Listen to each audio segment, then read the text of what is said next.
È da tanto che quando si parla di territorio cerchiamo di cancellare quelli che sono gli effetti dei confini fra comuni, campanili e gelosie. Un po' alla volta speriamo che si soppiscano, no? In modo tale da fruire meglio delle cose che abbiamo un po' diluite nel nostro territorio e concentrate in qualche emergenza come Vittorio Veneto, Conegliano magari.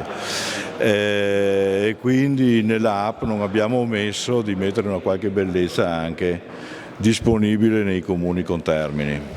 Ci sembrava giusto farlo e l'abbiamo fatto. È emersa la curiosità di una spilla antica che è una storia tutta da raccontare.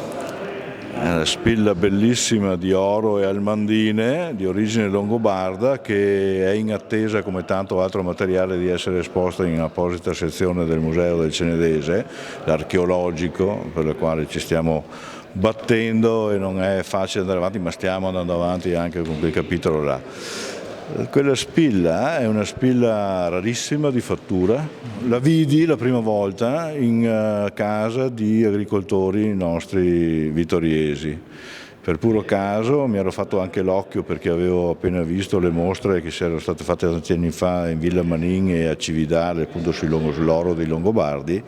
Mi è stato facile vedere che era di quel tipo. Proviene da una zona a ovest della città, esattamente dal Col del Mort, cosiddetto, e una signora raccogliendo un radicchio col coltello raccolge sia il radicchio che la spilla, però essendo in oro puro è riuscita anche a tagliarla in due.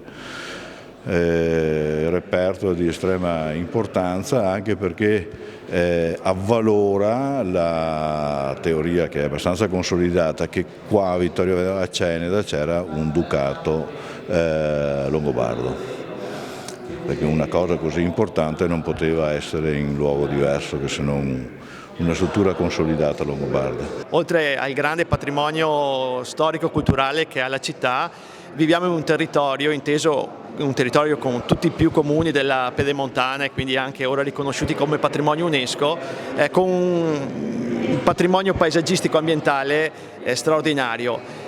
Il problema che abbiamo visto quando ci siamo insediati è che nemmeno i vittoriesi in molti casi conoscevano come arrivare in certi punti. Un banale esempio è quello della Croce del Monte Altare, e quindi grazie alla collaborazione e al lavoro delle associazioni del territorio, come capofila Scuola di Maratona, siamo riusciti a mappare e tabellare ben 54 km di sentieri. Inoltre, lungo questi sentieri siamo riusciti a individuare tutti i punti di interesse storico-culturale, ma anche tutte le strutture ricettive ed enogastronomiche che si trovano lungo questi percorsi, per dare delle informazioni complete a cittadini e turisti che arrivano nel territorio e per facilitare loro il soggiorno in questa zona. Tutte queste informazioni poi, assieme ad altre, siamo riusciti a racchiuderle in un'unica app Turismo Vittorio Veneto, che con un semplice click vengono rese disponibili a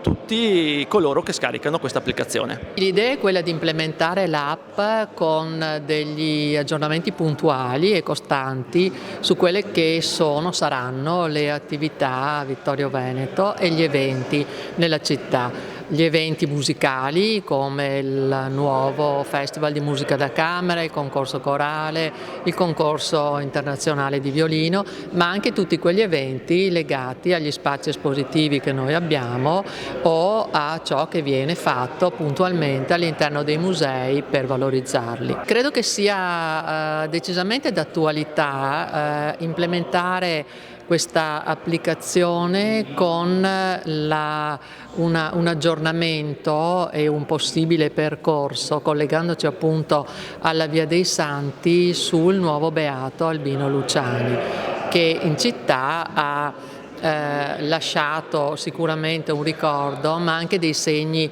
tangibili, perché per esempio il Museo Diocesano d'Arte Sacra è stato proprio voluto da lui.